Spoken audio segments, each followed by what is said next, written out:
우리 오전 시간에 에, 만물을 창조하신 하나님에 관한 거예요. 그러니까 만물을 새롭게 하는데 원래 하나님이 창조를 해놨을 때 문제는 없었어요. 문제가 어디서부터 발생을 했냐면은 사람에게서 발생을 했어요. 도대체 사람은 왜 문제를 발생시켰을까요? 이렇게 하나님이 특별하게 만들었는데 그 코에다가는 당신의 일부분을 집어넣어서 영이신 하나님의 그런 모습을 갖게끔 했어요. 그래서 생령이라고 됐거든, 이렇게 말하고 있거든요. 생령이 되게끔까지도 해놨는데 왜 문제가 생겼을까요? 영이신 하나님과 직접 연결될 수가 있는데 그런데 왜 사탄에게 시선을 팔리고 귀를 기울였을까요? 그건 지금까지 우리들에게 아주 경각심을 줍니다. 하나님은 하나님과 연결되게 하기 위해서 하나님과 하나 되게 하기 위해서 우리에게 영을 주었는데 그걸 가지고 결국은 사탄과 한 통속이 돼버린 정말 사람의 문제인 거죠.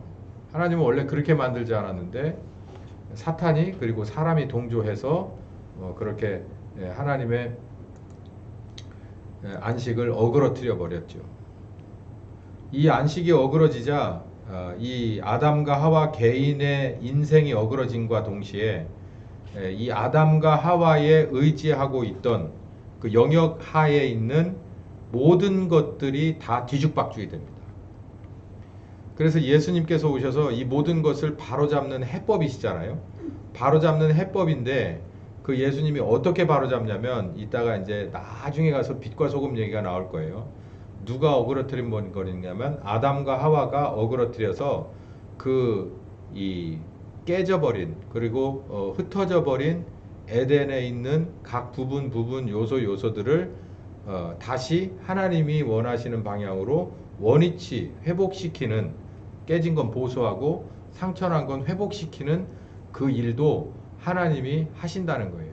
그러니까 우리들이 예수님을 모르고 거듭나지 못하고 성령님과 그리고 말씀을 따라서 살지 못하면 이 아담 그리고 하와 이 개인의 삶은 희망이 없고 그 사람이 어떤 종류의 그런 그 가정에서 배경을 가지고 어떤 학력 배경을 가지고 어떤 인력 풀 안에서 어떤 조직체 안에서 뭘 이거하고는 아무 상관없이 정말 속된 말로 뻔할 뻔짜 인생이 되는 건데 그 인생뿐만 아니라 이 개개인뿐만 아니라 이 주어진 그 두 사람 혹은 한 사람의 에덴도 모두가 다 망가져 버리게 된다라는 거죠.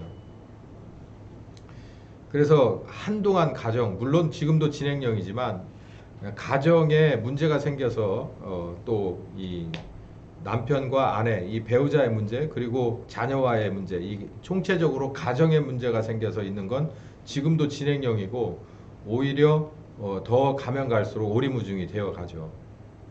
우리나라만 해도 그리고 교회 안에 있는 우리만 해도 밖을 이렇게 쉽게 내다볼 수는 없지만 우리가 사는 사회에 뿐만 아니라 우리가 사는 나라뿐만 아니라 저런 전 세계적으로 볼 때 가정이라고 하는 전통적이든 성경적이든 가정이라고 하는 울타리가 점점 없어져 갑니다.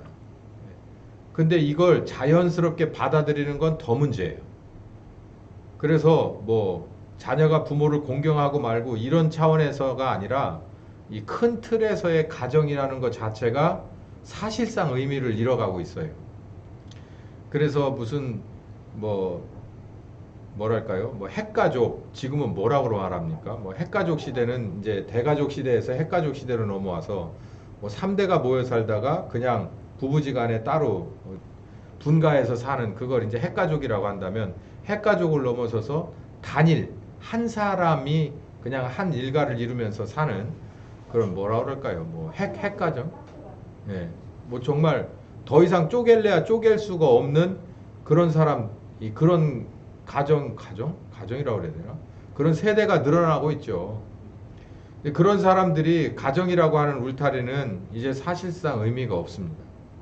거기에다가 이제 악법도 법이라고 이 법이라고 하는 것이 이 가정의 울타리를 넘어서기 시작을 해서 부모와 자녀 사이에 그런 틈을 노려서 그냥 법에 의해서 깨지는 가정도 많아요.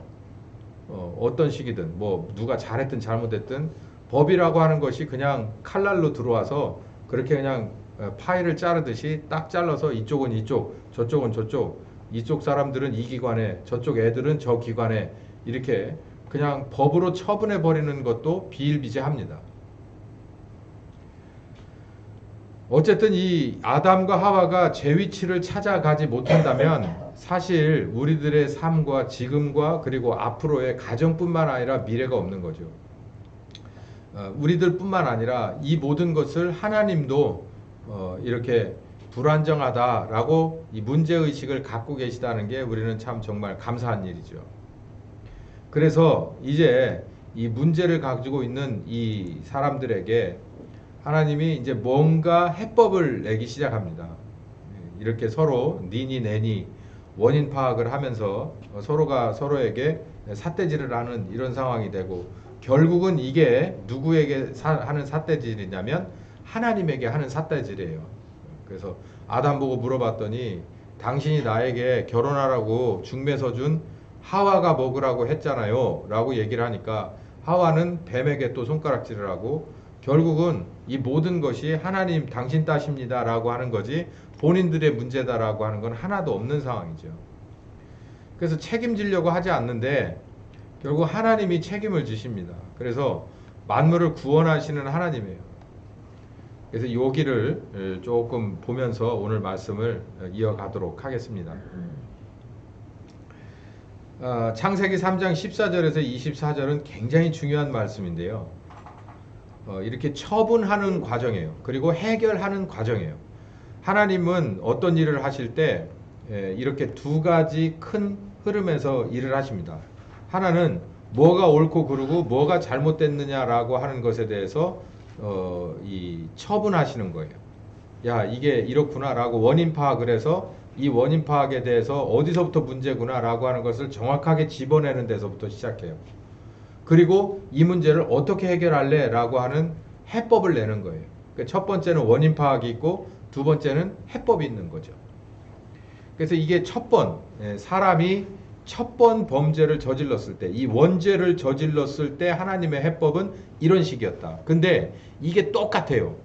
원죄라고 하니까 선악과 이렇게 한 그거뿐만 아니라 죄라고 하는 거는요, 똑같은 패턴이에요. 이 똑같은 바이러스에서 우리 이 코로나 바이러스라고 하잖아요. 코로나 바이러스에서 온 것은 변이가 돼도 똑같은 코로나 바이러스 안에서 이렇게 왔다 갔다 하잖아요. 그런 것처럼 이 죄도 마찬가지예요. 죄도 여기서부터 시작된 이 죄라고 하는 것을 이렇게 유전자를 펼쳐보면 우리들이 지금 살고 있는 우리 개인의 그리고 우리 전체에 내고 있는 변이들, 죄의 변이들이 지금 다 여기서부터 온 거기 때문에 해법도 이 문제를 해결하는 데서부터 해법이 와요. 그래서 여기 보면은 일단 잘못된 것, 뭐가 잘못된 것에 대해서 처분을 내리고 그리고 해법을 내시는데 먼저는 해법을 먼저 읽어봐요. 이게 해법이거든요. 내가 너로 여자의 원수가 되게 하고 너의 후손도 여자의 후손과 원수가 되게 하리니 첫 번째는 원수라는 거예요. 적이라는 거예요. 적군과 아군을, 적과 아를, 피아를 식별하는 거예요. 나와 적이 만약에 하와가 선악과 앞에서 골똘하게 쳐다보고 있을 때 옆에서 뱀이 슬그머니 왔잖아요. 그러면은 이게 내 원수다라고 생각했으면 그 자리를 떠나든지 아니면 그냥 돌멩이로 쫓든지 나무로 쫓든지 해서 쫓았을 거 아니에요. 근데 그렇지 않았어요. 그냥 내비둔 거예요. 왜요? 이게 원수라고 하는 이 관계가 형성되지 않았기 때문이에요. 그러니까 우리도 이걸 알아야 되는 게 죄라고 하는 것은 나에게 원수다라고 하는 것을 아셔야 돼요. 왜 그러냐면 이 죄는 나를 살려주는 게 절대 아닙니다. 나에게 이득되는 게 하나도 없어요. 결국은 이득되는 것처럼 들어와서 나에게 뭐를 내놓으라고 하느냐면 내 영혼을 내놓으라고 하는 거예요. 그렇기 때문에 이 문제를 우리 정확하게 알아야 될 게 먼저 이 죄라고 하는 것은 달콤하게도 보이고 여기 선악과를 쳐다보니까 3장 6절에 그랬잖아요. 보기도 좋고 정말 탐스럽기도 하고 정말 이 선악과라고 게 나에게 있어서 정말 꼭 맞는 해법이다라고 이렇게 생각하게끔 사탄이 그렇게 해주지만, 그러나 그걸 탁 잡았을 때 이미 나는 거기에 낚싯바늘에 걸려서 빠져나오지 못하고, 이거 하나님이 뭔가를 하지 않으면은 난 거기서 구원받을 수 없는 상태가 되는 거예요. 그렇기 때문에 이 뱀이라고 하는 것은, 이 죄라고 하는 것은 내게 뭘 준다고 해도, 이거는 성경이 그러잖아요. 죄는 뭘 해도 버리라고 그랬어요? 모양이라도 버리래요. 모양. 그림자도 버려버리라는 거예요. 그러니까 아예 생각도 말으라는 얘기죠. 생각도. 그러면 뭐부터 넣어준다는 얘기예요? 생각부터 계속 넣어준다는 얘기예요. 상상하게 만드는 거예요. 상상이 좋은 것이긴 해요. 그러나 뭐 하지 말라는 거예요? 죄는 상상하지 말라는 거예요. 죄라고 하는 것이 딱 생각났을 땐 그냥 뭐 하라는 거냐면 단칼에 잘라버리라는 거예요. 원수가 여러분에게 와서 저기 시간 있으면 커피 한잔 하실래요? 그럼 뭐라고 하시겠어요? 철천지 원수가 여러분은 그래요? 그럴까요? 말까요? 한번 생각 좀 해볼까요? 이렇게 하시겠어요? 너 죽고 싶어? 그러지. 너 오늘 끝낼래? 응? 너 한번 나하고 맞짱 붙을 거야? 이러고 대들지. 그래 여기서 너 죽고 나 죽고 하자. 그러고 대들지. 그냥 잠깐만요. 한번 내 스케줄 좀 보고요. 뭐 이렇게 하지 않아요. 여기도 그러잖아요. 너로 여자와 원수가 되게 하겠다. 너의 후손도 여자의 후손도 서로 원수지간이 되게 하겠다. 그러니까 이게 사실상의 해법의 시작이에요. 보면 화들짝 놀라는 거죠. 우리가 그래서 그런지 남자든 여자든 뱀을 보고 그냥 이쁜 강아지를 본 것처럼 보는 사람은 거의 없어요.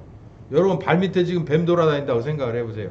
쥐나 뱀 돌아다닌다고 생각을 해봐요. 예배에 집중이 안 될 정도로 곤두서 있다고. 이게 마찬가지로 여러분 죄에 대해서 그렇습니까? 곤두서 있어야 돼요. 그냥 오기만 하면은 애초부터 그냥 탁 잘라버릴 거라고 생각을 해야 돼요. 요거 명심하셔서 제가 여러분에게 손에 쥐어두듯이 늘 상담할 때 이거를 기준으로 가지고서 한 거예요. 이거 아예 말 나오면 그 자리에서 잘라버려라. 아주 냉정하게 거절해라. 이건 아니다. 분명히 이거는 더 살점을 붙일 필요도 없고 더 두고 볼 필요도 없는 거다. 그냥 무조건 잘라라. 이거는 무조건 30배, 60배, 100배 나쁜 결과만 내게 온다. 원수는 그냥 그 자리에서 잘라버리는 게 상책이죠. 자, 여기 보면 이 얘기 참 어려운 얘기예요. 여자의 후손은 내 머리를 상하고 너는 그의 발꿈치를 물 거다. 얘 보면 그 발꿈치를 무는 게 선방이에요. 그리고 머리를 깨뜨려 버린다는 거예요. 모기가 이게 이런 데 와가지고서 피를 빨 때 슬그머니 와가지고 이렇게 마취제를 살살 발라가면서 침을 꽂습니다. 그러고서 이게 가만히 이렇게 살펴보면 모기가 배가 땡땡하게 부를 정도로 피를 뽑아 먹을 때쯤 되면 내 팔이 이제 가렵기 시작한 거예요. 혹시 그런 경험 있으세요? 그러면은 어떡합니까? 이렇게 쳐다보고 모기가 붙어 있어. 근데 순간적으로 배도 막 거의 이따만큼 뺑뺑하게 불었어. 그럼 어떻게 돼요? 어머야 이래요? 왜 이래? 오야 이래요? 아무리 아가씨라고 하더라도 오야 하는 그 모기 보고 팔에 붙어서 배가 뺑뺑하게 빨아먹은 그 모기 보고 오야 하는 분은 한 번도 못 봤어요. 그냥 스매싱 날아가는 거예요. 그러면 어떻게 해야 돼요? 여기 그냥 막 피가 팍 번지면 더 막 열받죠. 이 자식이 막 그러면서 이미 가루가 나서 배가 터져 죽었는데도 이걸 어떻게 하리라 그러고 막 분이 막 못 이겨서 그러잖아요. 이게 똑같은 거예요. 발꿈치를 문다는 거는 뱀이 와서 발꿈치를 물으면 발꿈치를 물었다고 죽을까봐? 그러니까 뭐라 그러는 거예요? 한 발 가지고서 뭐 해버린 거예요? 그냥 그 머리를 갖다 짓이게 밟아버린다는 거예요. 그러니까 하나님의 발꿈치를 문다는 거예요. 그럼 어쩐다는 거예요? 하나님이 너 이 자식 잘 걸렸다 그러고서 그냥 머리를 그냥 이 발꿈치 가만 여기다 물었다고 생각해 보세요. 그러니까 이걸 받아 뛴 것도 아니고 그냥 발로 그냥 있게 버려 그냥 그래 버린다는 얘기예요. 이게 가만히 보세요. 이게 그 얘기거든요. 그러면은 발꿈치를 물려서 문제가 좀 있긴 하지만 그러나 이게 머리를 짓이겨 밟아버리면 누가 이긴 거예요? 해보나 마나 게임은 발꿈치를 물린 고통이 있긴 하지만 결국은 이 뱀은 이제 그 다음부터는 끝나버린 게임이 되는 거죠. 이 얘기를 하는 거예요. 이 하나님이 막 속으로 끌어오르는 것을 이런 식으로 표현한 거예요. 저 같은 막 엑스 쌍시온 막 그 뭐 신발끈 막 식빵 막 이런 얘기 막 나올 텐데 그렇게 얘기를 안 하시고 그러는 거예요. 일단 내가 원수가 되게 할 것이다. 너는 어디 가도 원수 취급을 받을 것이다.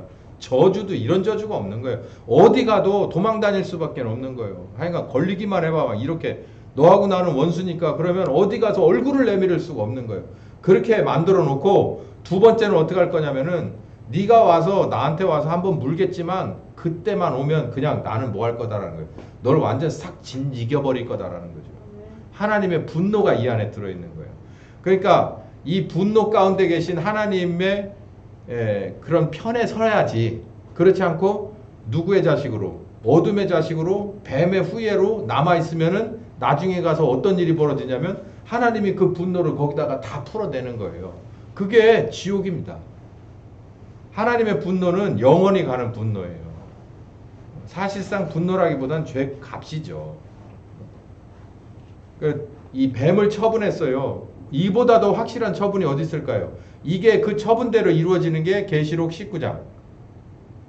19장에 먼저 그냥 기다렸다는 듯이 가서 천사를 보내가지고 수갑 채워가지고 그 지하 감옥에다가 쳐 박아버리고 그 쫄개들도 다 톨톨 털어가지고 다 같이 집어 넣어버리잖아요. 무적행, 지하 감옥. 그러면서 이제 사람들도 심판해서 거기서 거둘 거 거두고 그리고 나머지 같이 집어넣어가지고서 싹 태워버리는 게 지옥인 거예요. 그리고 뭘 펼쳐내냐면 오늘 새하늘과 새 땅을 쫙 펼쳐놓은 거를 누가 봤다고요? 요한이 쫙 봤어요. 그 험한 삶 속에서 역경 속에서 그 광경을 딱 보면서 요한이 이렇게 맨 마지막에 하신 말씀이 저거예요. 아멘 주 예수여 오시옵소서. 그러고서 이제 요한은 삶을 마치게 되겠죠. 뱀을 처분했습니다. 그리고 사람의 죄 문제를 이렇게 해법 내셨죠. 요걸 잘 기억하시고요. 오늘 말씀의 이 하이라이트는 여기 있습니다. 여기가 참 의미 있고 어떤 때는 또 재미있기도 하고 교훈이 많은 데인데요. 이제 여자를 처분할 상황이에요. 근데 처분이라고 하는 게 잘못이냐 아니면 잘못이냐, 그러니까 유죄냐 무죄냐라고 하는 것을 처분하는 게 아니고 사람은 구원하려고 해요. 뭘 통해서? 예수님의 대속의 은혜를 통해서 시간을 연장해 준 거예요. 집행유예란 말이야. 근데 뱀은 뭐예요? 이미 판결을 받아버린 거고요. 사람은, 남자와 여자는 집행유예가 된 거예요. 왜 집행유예냐면 아무 문제 없이 네가 변화가 있다면, 예수 안에서 변화가 있다면 나중에 심판을 다시 한번 유예를 해주고 그때 가서 다시 내가 결정을 하겠다. 그래서 집행유예인 거예요. 그러니까 집행유예 기간 동안 너는 이렇게 살아라 라고 얘기를 해놓은 거예요. 이게 여자한테는, 그러니까 뱀은 완전히 끝나버린 거고 여자한테는 뭐라고 말하냐면 메시아, 그러니까 이 예수님을 보내기 전까지 혹은 그 뒤라고 하더라도 너는 이렇게 살아라 라고 얘기를 합니다. 이전에는 이렇게 살아라고 얘기해 줬을까요? 아담과 하와에게 안 해줬어요. 창세기 2장에는 이 얘기가 없어요. 근데 3장에 와서 범죄하고 나서 이 얘기가 있는 것은 그게 이게 왜 그러냐면 이게 유죄냐 무죄냐 해서 이게 유죄니까 너는 이렇게 살아라. 그래서 형벌을 준 게 아니라 이제는 에덴에서 살 수가 없는 상황이 됐어요. 하나님의 동산에서 살 수가 없는 상황이 돼서 어디로 내보낼 수밖에 없어요. 에덴의 밖으로 쫓아낼 수밖에 없는 상황이 됐기 때문에 에덴의 밖에서는 이렇게 살 수밖에 없어요. 그래서 에덴의 밖에서 사는 룰을 준 거예요. 그러니까 에덴 안에서는 뭐 할 필요도 없냐면 자녀를 낳을 필요도 없었잖아요. 잉태하라고 안 했잖아요. 에덴에서는. 그리고 뭐 또 종신토록 수고 막 땀나고 막 이렇게 남자 그렇게 해가면서 없었고, 그리고 또 죽으라는 얘기도 없었다고요. 그런데 범죄하고 나서 에덴에서 밖으로 내보내야 될 때 다시 불러다 놓고서, 물론 뱀부터 쳐내고 그리고 아담과 하와에게 집행유예를 주면서 이제 에덴을 네가 떠나게 될 텐데 누가 올 때까지, 메시아가 너희에게 갈 때까지 너는 믿음으로 살면서 이런 삶의 스타일로 살아라 라고 얘기를 한 거예요. 여자에게 이렇게 먼저 얘기했습니다. 이제 여자가 먼저 문제가 생겼잖아요. 그러니까 뱀이 원흉이죠. 그 뱀을 갖다가 그냥 머리를 짓이겨 버리겠다고 하고, 두 번째는 여자가 그 뱀하고 연결이 됐었잖아요. 그러니까 여자한테다 얘기하는 거예요. 잉태하는 고통이 있다. 그리고 자녀를 낳아서 기르고 수고하면서 기르고, 그리고 남편을 사모해야 된다라는 얘기예요. 그러니까 잉태하는 고통을 주었다, 크게 해주었다라고 하는 거. 그러니까 잉태하는 것, 그러니까 이 뱃속에다가 넣고, 그리고 출산을 하면 그 기다리면서 또 기르고, 그리고 출산을 하는 거 힘들게, 그리고 아프게, 그리고 출산을 하는 거, 그리고 내가 수고하면서 자식을 낳아 기르는 것. 이것이 하나님이 에덴의 밖에서 하와가 살아야 될 그런 이 하와의 정체를 다시 바꿔 수정해 준 겁니다. 이렇게 해준 거예요. 그러니까 이런 면에서 우리는 뭘 잘 봐야 되느냐면, 여성신학이 있어요. 근데 반대로 남성신학은 없네. 우리나라도 여가부는 있는데 남가부는 여러분은 못 들어봤잖아요. 여가부는 있고 여성신학은 있어요. 근데 남성신학은 없고 남가부는 없네. 근데 이 여성신학도 그렇고 여가부도 그렇고, 이게 가만히 들여다보면은 제가 볼 때는 지금 여기서 나오는 이 얘기를 정면으로 도전하는 얘기들이 많아요. 그건 어차피 밖에서 있는, 교회 밖에 있는 일이기 때문에 제 영역이 아니고, 교회 안에, 하나님 안에, 그리고 성경적인, 특히 침례교는 바이블 빌리버거든요. 성경을 믿는 사람이에요. 여러분, 이 성경을 믿어야 되는 게 우리 큰 틀에서의 우리의 숙명이에요. 침례교인의 숙명이고, 왜 그렇게 해야 된다, 왜 성경을 그냥 믿지도 말고 따지도 말고 믿어야 된다라고, 그냥 그걸 우리들의 일종의 그 뭡니까, 크리드,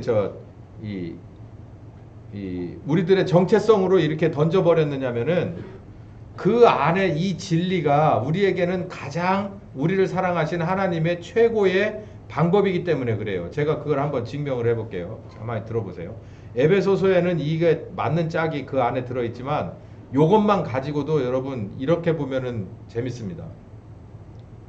잉태하는 고통을, 그리고 자녀를 낳아서 기르는 수고를 하와에게 주었어요. 근데 요즘은 공동육아라고 그래서 남편에게 이렇게 막 그냥 던져주잖아요. 뭐 그래서 어떤 데는 보면은 너무 과도한 거 아니야 할 정도로 뭐 균형을 맞췄습니다. 뭐 제가 볼 땐 균형 많이 맞았어요. 오히려 더 중할 수도 있습니다. 뭐 오케이, 뭐 그건 그렇다고 치고. 근데 요걸 한번 가만히 보세요.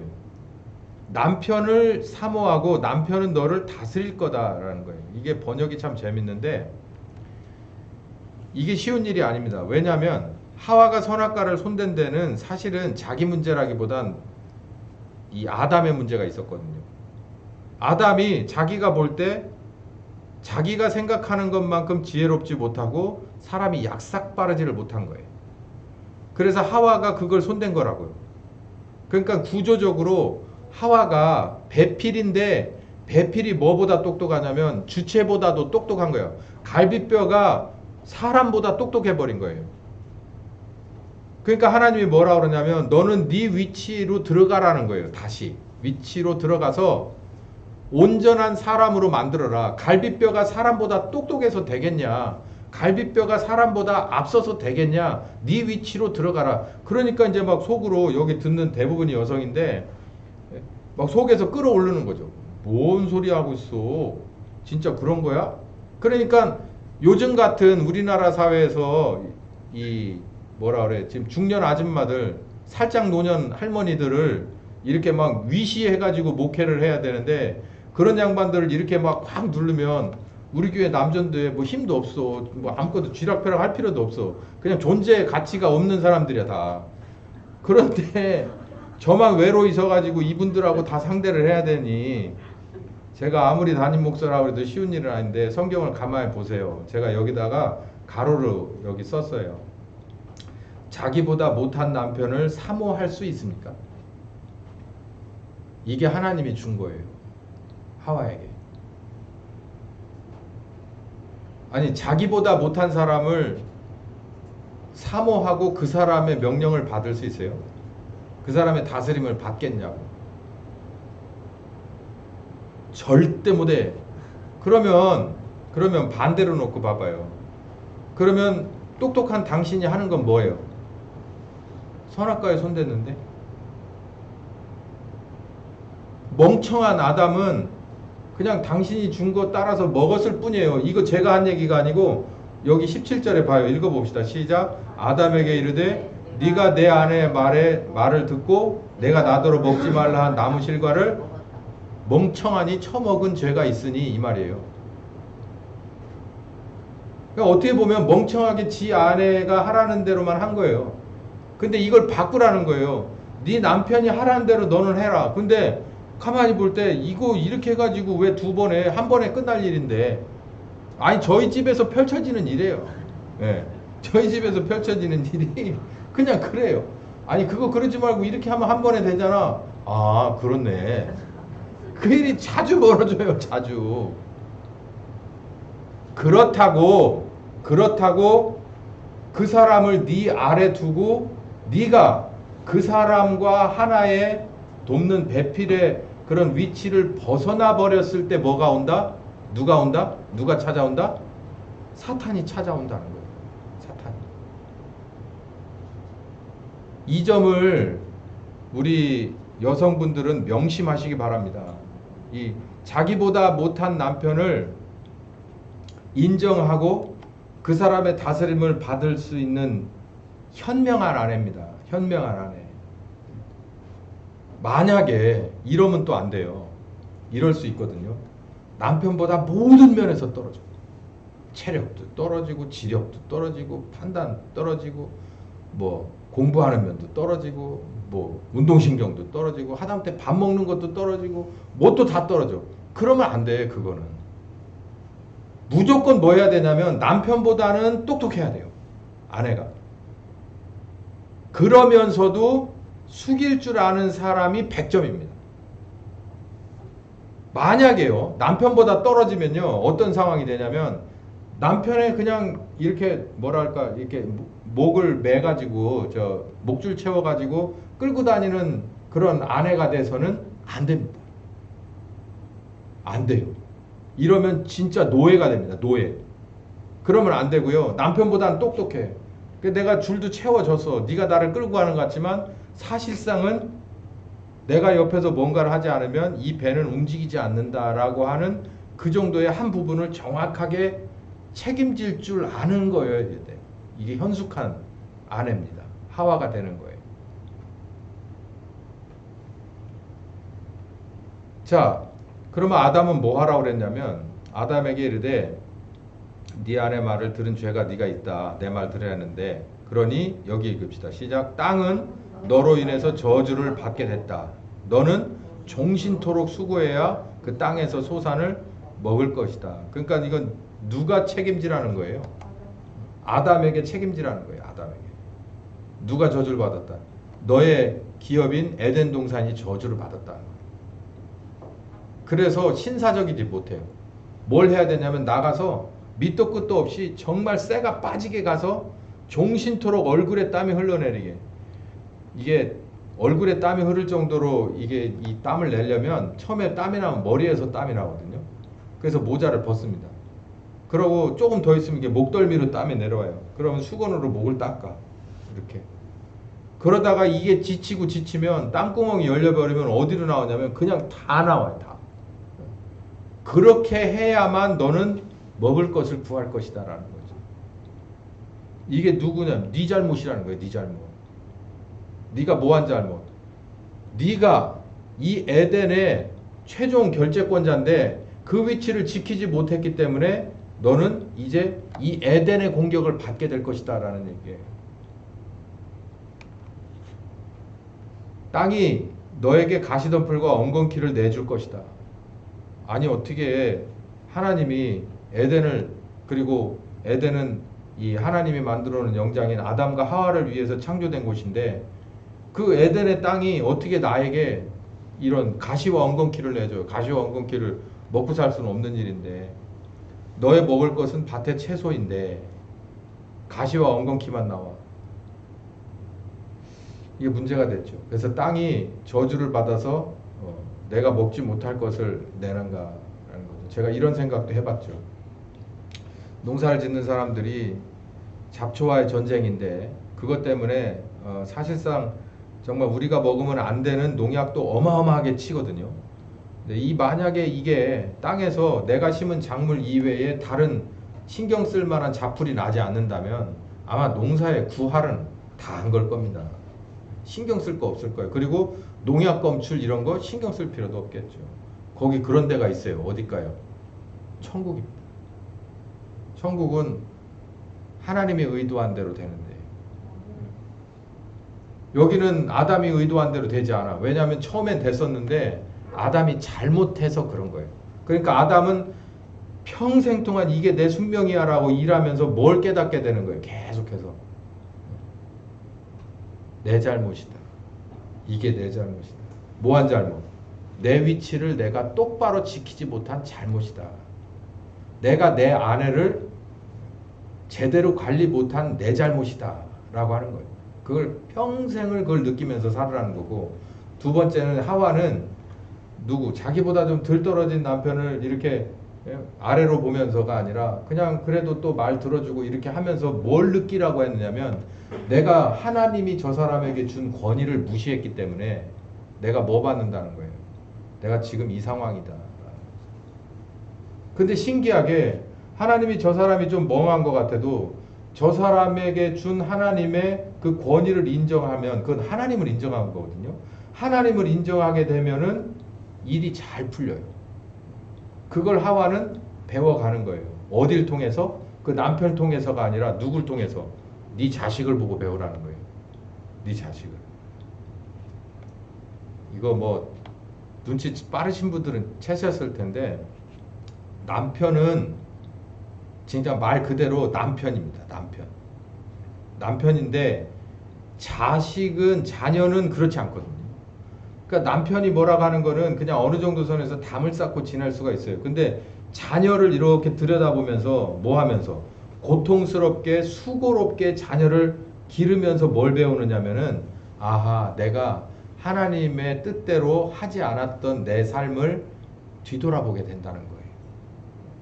그러면서 바꾸어 나가라는 거예요. 이 남편을 보는 것을, 그리고 이 남편은 아내를 보는 것을 수정해 가라는 거예요. 너 잘못된 점을 바꾸어 나가라는 거예요. 근데 그게 자기들이 바꾸고 싶다 그래서 깨달았다 그래서 되는 것은 아니에요. 누가 오셔야 된다는 거예요. 예수님이 오셔야. 그리스도가 오셔야 네가 잘못을 깨달은 것에 관해서 그게 온전하게 바뀌어. 오늘 말씀이잖아요. 새로워지게 한다라는 거예요. 새로워지게. 만물을 내가 새롭게 할 것이다. 이 가시와 엉겅퀴를 내는 그런 에덴을 만들어 놓은 아담이나, 그리고 잘못해서 사단을 끌어들였던 원흉인 하와도, 남편을 무시하고 끌어들였던 하와도 이제 새롭게 할 것이다라는 거예요. 누가? 예수께서 오셔서. 그러나 그동안 그 집행유예 기간 동안 넌 뭐를 알아라. 네가 뭘 잘못했는지는 알고 살아라라는 얘기예요. 너는 흙이니 흙으로 돌아가라.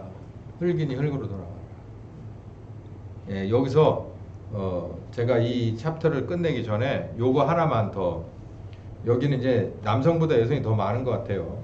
그러니까 여러분들에게, 우리 여전도회 여러분들에게 꼭 드리고 싶은 말씀이 뭐냐면, 내가 정말 모든 면에서 남편보다 떨어져서 하라는 대로 하고 사는 건 노예입니다. 그렇게 사시면 안 돼요. 아내들은 남편보다 한 2% 남아 돌아야 돼. 모든 면에서면 더 좋고, 최소한 그래도 몇몇 가지 정도는 평균 잡아서 남편보다 훨씬 나은 게 몇몇 가지가 더 있어야 돼요. 대부분 있는 것 같아요. 우리는 조선왕조 시대를 벗어나고 이제 대한민국 자유공화국이 되고 나서, 그러면서 이제 어느 정도 경제 수준이 되면서 여성들을 학교 보내거나 아니면은 또 이렇게 균형 잡힌 법제도가 생겨가면서 많은 면에서 여성들이 뛰어난 게 생겼는데, 저는 이 점에서 굉장히 걱정스러운 면이 있어요. 솔직하게. 남자라서 이런 얘기하면은 잘 안 먹혀들지도 모르지만, 제가 만약에 여자라고 그래도 진짜 정말 두려운 게 뭐냐면 이게 선악과를 손에 댄 이 하와의 모습이 보입니다. 어디? 요즘 날의 여성들한테서. 그러니까 이렇게 중년 아줌마들 몇몇이 이게 초년기의 할머니들, 젊은 할머니들 몇몇이 모이면 안 되는 일이 없잖아요. 제주도 가자. 그럼 제주도도 가잖아. 우리 남전도에 제주도 가자 해도 갈 수 있을 것 같아요? 반만 년이 지나도 안 될 거예요. 근데 아줌마들은 어떻게든지 그걸 만들어내더라고. 예? 그리고 뭐 우리 연말회식이나 하자. 뭐 이번 연말회식은 감사하게도 이렇게 이렇게 이제 뭐랄까 선교하는데 도와주셨지만 연말회식을 하자. 남전도 되겠어요? 반만 년은 돼도 될까 말까예요. 안 돼요. 아니 그런 것들뿐만 아니라 가정에서 이렇게 가만히 보면 여자들은 가만히 보면은 알토란같이 뭘 잘 만들어내요. 근데 남자들은 그런 거 잘 못해. 그런 거 잘하는 사람이 있으면 그 집은 또 잘 되는 가정도 아니에요. 보면 그러니까 아내가 너무 노예처럼 끌려다니기 때문에 남편이 모든 걸 다 쥐고 흔들면 아하 다 좋다. 거기까지는 좋다. 거기까지만 딱 좋다. 그래서 너는 바보 같다. 이렇게 하면 안 돼요. 그래서 너는 바보 같다.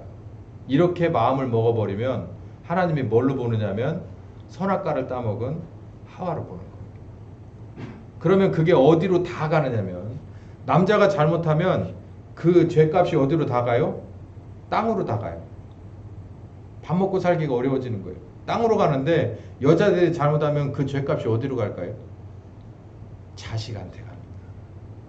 그건 더 심각한 문제예요. 엄마가 학이 달렸어요.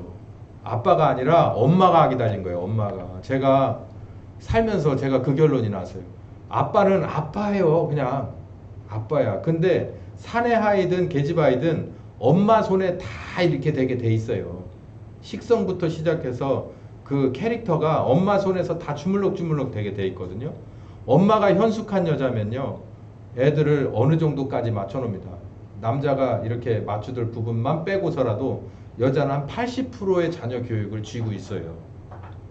근데 그렇지 못하고 야 요즘 세상에 여자라고 뭐 그거 못할 게 뭐 있냐 그래가지고서 정말 월출날 특출난 그 처녀애들을 많이 만들어 놓는 거 좋은데 걔네들이 누굴 무시해버리면 상대방을 무시해버리면 상대방 배우작감들을 완전히 개무시해버리게 되면 그건 하나님이 싫어한다고요. 그리고 그런 데서 자녀를 낳아서 키우잖아요.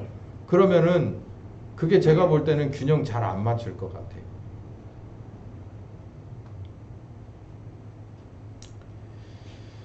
예, 아직 예수님이 오시기 전이네요. 이렇게 너무 잘 키워놨, 그러니까 이렇게 뭐랄까요, 여성처럼 이렇게 이 남성보다도 훨씬 더 이렇게 단단하고 이렇게 좋게 만들어지거나 아니면 남자는 조금 뭉툭하게 만들어진 이런 사람들이 결국 선악과를 만들어 놓고도 해법을 받았지만 그 예수님께서 오시지 않으면은 멀고도 먼 해법이에요, 길이. 근데 예수님께서 오셔가지고 이걸 완벽하게 해결해 버리는 거예요. 그러니까 만물을 새롭게 하리라 여기까지는 이론입니다. 이론. 그런데 다음 시간에는 만물을 새롭게 하리라 뭐가 되냐면 실전편이 되는 거예요. 지금까지는 그냥 이론을 따분하게 들으셨어요. 그리고 이거는 들어두고만 사실 안 들어두고만이고 들어서 조금 마음속에 충격이 있을 뿐이지 삶은 바뀌지 않아요. 그리고 안 들었다 그래가지고 성령께서 오셔서 하는 것은 우리가 보조를 못 맞추는 것도 아니에요. 그때 성령께서 다 알려주시니까. 근데 이건 이론에 불과하지만 이제 진짜 다음 시간부터는 실전, 성령께서 오셔서 이 문제를 하나씩 하나씩 만물을 진짜 새롭게 하는 실전에 들어가게 됩니다. 내일부터는 이제 그 얘기를 들어가게 될 텐데요. 이 가죽옷 얘기를 안 했네요. 이 가죽옷 얘기도 굉장히 의미가 있는데 제가 설교 때 이 얘기를 자주 하는데요. 마지막으로 떠나보내기 전에 에덴에서 이렇게 내보내기 전에 하나님이 마지막 선물을 줍니다. 가죽옷을 하나 쥐어서 입혀요. 무언가가 하나가 죽었겠죠. 이 가죽은 그래야만 되는 거니까 가죽을 벗고 살 수는 있는 짐승은 없잖아요. 그러니까 가죽을 벗겨서 하나를 생명을 취해서 가죽옷으로 옷을 입혀줍니다. 이 갈라디아서 3장 20절에는 그리스도와 함께 침례를 받는 것이에요. 그러니까 그리스도로 옷 입었느니라 그랬거든요. 여러분 그리스도 가죽을 입으셔야 돼요. 그리스도의 가죽. 여기서는 그냥 레더 가죽 털 가죽을 입어준 거지만 여기서 눈에 보이지 않지만 예수님의 유니폼 가죽이라고 하긴 좀 그렇고 유니폼을 입는 거예요. 유니폼. 그러면 같은 저기가 됩니다. 우리 주일학교 애들 유니폼 입혀놔 봐요. 애들이 벌써 들어오면서 쫙 한 길로 들어오면서 눈에 확 들어오잖아요. 그것처럼 뭐 어디 뭐 우리 만약에 야외 예배를 간다거나 아니면 체육대회를 할 때 우리 하나교회 유니폼을 만들어서 만약에 다 입고 다른 교회들 많은 데 들어가 보세요. 확 드러나잖아요. 예수님의 유니폼이 있다고요. 예수님과 하나 돼서 예수님처럼 생각하고 예수님과 호흡하고 예수님과 행동하는 예수님의 유니폼을 입게 될 것이다. 너희들은 그 약속을 기다려라. 그래서 뭐를 입혀줬다고요? 가죽 옷을 입혀준 거예요. 내가 너희에게 한 이 약속 창세기 3장 아까 보면 하와에게 14절부터 범죄한 이후 14절부터 마지막 절까지 내가 이 약속을 너희에게 하니까 너희들 그 약속을 잊어버리지 마. 그래서 메시아에 관한 것과 그리고 아담과 하와가 해야 될 일 그리고 마음가짐들을 다 설명해 준 다음에 이건 내가 너희들에게 하는 약속인데 반드시 잊어버리지 말고 믿음을 가져라 라고 마지막에 무엇을 선물해 주냐면 가죽옷을 주죠. 가죽옷은 쉽게 낡아지지 않잖아요. 가죽옷을 입을 때마다 뭘 생각하는 거예요?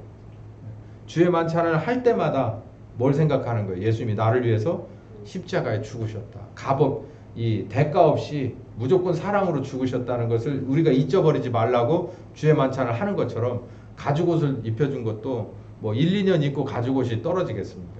그 가죽옷이 오래 가면 오래 갈 텐데 그 약속을 잃어버리지 마라. 메시아 신앙을 잊어버리지 말고 내가 너희에게 이렇게 살으라고 한 그 룰을 벗어나지 말아라. 이제 그걸 준 거죠. 요게 발전해서 나중에 뭐가 되느냐면은 율법이 됩니다. 모세에게 준 율법이 되죠. 그리고 율법이 허물어질 때쯤에서 누가 나와서 하나님의 선지자들이 나와서 메시아 그러니까 이사야 얘기 오늘 했잖아요. 메시아에 관해서 계속해서 일깨워 주는 거예요. 그리고 나서 마지막에 400년 동안 암흑기가 오다가 베들레헴의 마구간에 우리가 기념하는 이 성탄 시즌에 누가 오시는 거예요? 예수님께서 주인공이 오시게 되는 겁니다. 예, 내일 뵙겠습니다. 기도하겠습니다. 감사하신 주님, 이렇게 성경을 전체로 볼 수 있는 것도 기회를 주시고 은혜 주시고 가르쳐 주시니 감사합니다. 잘 듣고 배워서 이제 정말 듣는 것에서 배우는 것에서만 아니라 이제 성령께서 오셔서 실질적으로 나를 바꿔가고 새롭게 해가시는 그 대상 가운데 내가 들어가고 우리 가정도 들어가고 우리 교회도 모두 들어가게 하여 주시옵소서. 예수님의 이름으로 기도했습니다. 아멘.